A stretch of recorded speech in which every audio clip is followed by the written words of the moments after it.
Hello, football believers. It is I, your host for today's video, Adam Snow. And sitting across the table from me, as always, is the founder, the creator of the world of football. That is Randy Snow. How are you doing today? Great, great. I'm here to represent the old school. And I'm here to represent the new school as we talk about the newer USFL, which kicks off its 2023 campaign this weekend. Yep.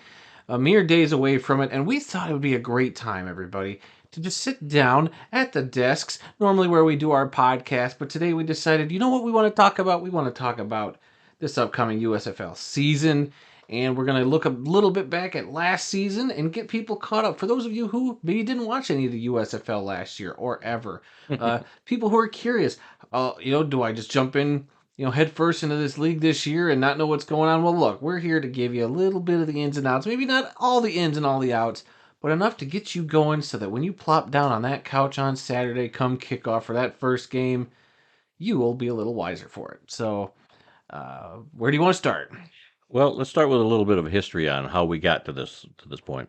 The Spring League was a spring football league, that was around from 2017 to 2021, and it was boring. I watched some of the games. You watched some of the games. Well, you can even find it for the first couple of years. It was like over the course of 2 weekends, they'd play 4 scrimmages or whatever, and that was it. Yeah, and it got bigger and bigger, and they all wore the same helmet. They had the Spring League logo on the helmet. Yeah. Everybody wore the same stuff, kind of. And it eventually evolved to where they actually had actual team names and colors and whatnot. But then the only thing that was worth watching was in 2018, Johnny Manziel was part of the Spring League. Yeah. And that's the only reason I watched it, was just to see how he was going to do. In 2019, he played in the Alliance of American Football, and that's been it for his career so far. Well, no, what's that other one? The fan-controlled football league. He's a fan-controlled football player. But yeah, so he's played in the Spring League, and that's basically the only thing I remember about the early years of it. In 2022, the Spring League rebranded itself as the new version of the USFL, using the same names and logos from the league of the 1980s, and all the teams played in one hub city. Yeah, those 8 teams that they ended up going with were as I go to look here, they had the New Jersey Generals, the Philadelphia Stars, Michigan Panthers, which obviously we're representing, the Pittsburgh Maulers, the Birmingham Stallions, the New Orleans Breakers, the Tampa Bay Bandits, and the Houston Gamblers. So 8 of many original USFL team names. These are the first 8 they decided to go with. Probably 8 of the more well-known USFL teams from back in the 80s. And it was a pretty good season last year. They played all the games in the one hub city, but then the playoffs and the championship game were in Canton, Ohio. Yeah, so they had the 10-game regular season, which they're doing again this year. And then they switched up the playoffs, and like you said, they went to Canton, which we attended that championship game once they got down to that. Yes, we did. That was a lot of fun. Yeah. That was on July 3rd, and the Birmingham Stallions defeated the Philadelphia Stars 33-30 in that game. So it was a lot of fun to be there and actually see some USFL action. And there's a few changes in this year's team lineup. Yeah. The Tampa Bay Bandits are gone, and in their place is the Memphis Showboats this year. And Memphis is one of those hub cities. Yep. They don't look like the old Memphis Showboats, but they've got a whole new color scheme and new logo. Yeah, that was one of the disappointing things. You hear they're bringing back the Showboats. You're like, all right, cool. Then you see the logo compared to what they used to look like, and it's, for you older generation, it is very disappointing. Yeah. Even for me, who was familiar with it, I wasn't even alive when the original USFL was around. But even I was a little bummed. I was like, you couldn't even keep the same color scheme. I mean, I get it. You got a few teams in the league that have a red color scheme. Yeah, red and silver. But red and silver, you probably could have made that cool. Made it unique. But they went with a navy blue and a gold. I'm not a fan of that. Yeah. It makes me automatically want to root against them. Yeah, the name is the same, but it's just a whole different look. Yeah, not a fan. Not a fan. Yep. And then there was another unique change. The Pittsburgh Maulers last year wore their classic purple and orange from the original USFL. And then this year they decided to don the colors of their city, of Pittsburgh, where all their sports teams are black and gold. Yes. So what a very weird but fitting change, I think, for the Maulers. And dare I say, I think they look great in the black and gold. Yeah, I always thought that the Maulers' helmets were terrible. The purple helmet with that logo never minded them. I never really cared for them. I thought they were the worst looking ones. And now that they've gone, they kept the same logo, Yeah, but now it's all black and gold, and it looks pretty sharp. it So does. I do like their look better this year. Yep, let's hope it helps them out because last year the Maulers were technically the worst team in the league last year. I guess we could quickly just run down how the teams shook out. I mean, we already said the Stallions won the championship. Well, last year the New Jersey Generals went 9-1 they had two divisions. They do a North and a South.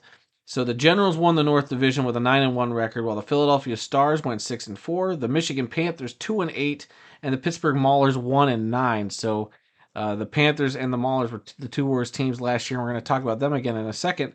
In the South, you had the Birmingham Stallions, who went 9-1 in the regular season, followed by the 6-4 New Orleans Breakers, the 4-6 Tampa Bay Bandits, and the 3-7 Houston Gamblers.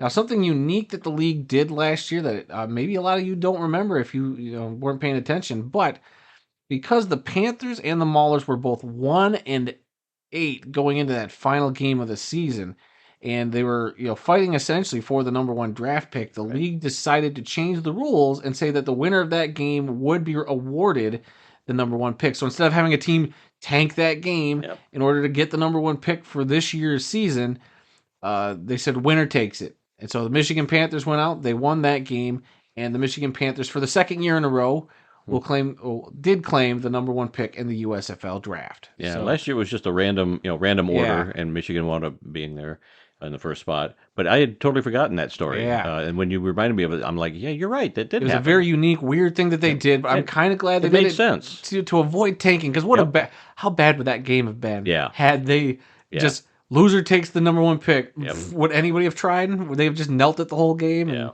No, the fact that they had to win to get the first pick made the game a little more exciting. So yeah, that was a good change. Yeah. So here we are, 2023. Where do we go from here, Randy? Well, like I said, they have 4 hub cities now. Those 4 cities are Detroit, who are going to be sharing that with the Philadelphia Stars. Canton, where Pittsburgh and New Jersey are going to be located. Birmingham is going to share their city with New Orleans. And Memphis is the last hub city, and they're sharing that town with Houston. So it's interesting that they're branching out a little bit. They go from 1 hub city to 4. Maybe next year every team will get a home venue, which would actually be pretty cool to work towards. But I think it was a smart play by the league to just slowly roll that out. And as we've seen with the XFL in kind of contrast, just going straight for home stadium games and seeing kind of the hit and miss in terms of attendance. Right, yeah. But I think the USFL has actually played that very smart. We'll see how the attendance actually is, moving up to the hub cities. Like we'll be at a Michigan Panthers game, so we'll be very curious to see how Ford Field embraces a USFL team and how a couple of these new venues will adopt a team or teams plural for this year. Another aspect of this season is the fact that a couple of big name quarterbacks from the Canadian Football League. Oh yeah, this is something that have signed with USFL teams. The first one was Grey Cup champion McLeod Bethel-Thompson. Yeah, who was a quarterback of the Toronto Argonauts, led them to the Grey Cup win last year. He has signed with the New Orleans Breakers for this year, and we were just baffled when this story came out. Absolutely astounded. Why would you go from being a Grey Cup champion to this spring football league in the United States? But I think we were kind of thinking, well, maybe it's different exposure down here. Maybe more eyes are on the USFL than we initially thought. And the other one was a quarterback by the name of Dakota Prukop, who played for the Winnipeg Blue Bombers last year. Now he was kind of a backup, but he did get some playing time due to some injuries. So we saw him play a few times last year. He has signed with the New Jersey Generals this year. Yeah, so it'll be cool. If you're a CFL fan like we are, it'll be cool to root for these guys playing in the USFL. And if you're not familiar with them, this gives you a chance to go back and look up some of their great highlights. So there's always that, and just a couple of guys to root for this year to get you started. Right, yeah. The championship game, once again this year, is going to be played in Canton, Ohio. I don't know about the playoffs. The schedule doesn't show I would assume the date of the championship game. Depending on hub city teams, they might do that, but we'll see. That'll be very interesting. But the championship game is going to be in Canton again, so we might have to look at going to that game again. I would go again. I would highly recommend if you are curious or if you're anywhere near Canton, Ohio, it is worth. I thought it was a great game day experience, and you could go see the Hall of Fame literally a short walk away. Like I said, we did a video last year on it. There's probably highlights on the screen right now from our trip there. It was a good time, and I Yeah, would highly recommend doing it it. was a beautiful evening. You got to see it was July 3rd, so it was the day before the 4th of July. So a lot of people, after it got dark, you could see in the distance people having Yeah, fireworks in their backyards and whatnot. Gorgeous weather, just beautiful, and yeah, it just made for a great evening. yeah, And it's the first time we'd ever been in Tom Benson Stadium to see a game. I yeah, mean, I've toured the stadium before, but never seen a game there, so yeah. it was pretty cool. Yep. Pretty cool. And so with the league, right upon us. I mean, I don't have any predictions for who's gonna, claim the championship this year. It's a crapshoot pretty much. These teams shuffle players around. It's not 100% the same rosters, but I think this will be a fun, competitive season, and I'm sure there'll be a few surprises along the way. Is there anything you're anticipating or want to see through the 2023 season, whether it be from a just what the Michigan Panthers do standpoint, or just from a league growth standpoint? I do want to see, like you said, I'm curious to see how the four hub cities do as far as attendance. Are people engaged in these cities? Last year the attendance was just so in Birmingham with all the teams being there. I think they had like football overload in Birmingham because of all the teams and Yeah, everything all in one place. So now four different cities have their own teams, have two teams actually yeah. to root for. And so I'm very curious to see how that is. Can't wait to get to our game that we're going to see later on this Yeah, month. week 3, we'll be Yep. there. Yeah, So it should be a great atmosphere there. It takes me back to my days at the Pontiac Silverdome when I saw the Michigan Panthers play back in the heyday, back in the '80s. Um, so this will be a little bit different. It's a different league now. It's not the same as it was right. back in the '80s. But I think people of my age who remember and loved the USFL of the 1980s are a big reason why the USFL is getting the attention that it's getting now. We remember those days. We loved the USFL back then. I loved my Michigan Panthers. I was devastated when they left town. It's it was really a great experience for me to go to those games back then.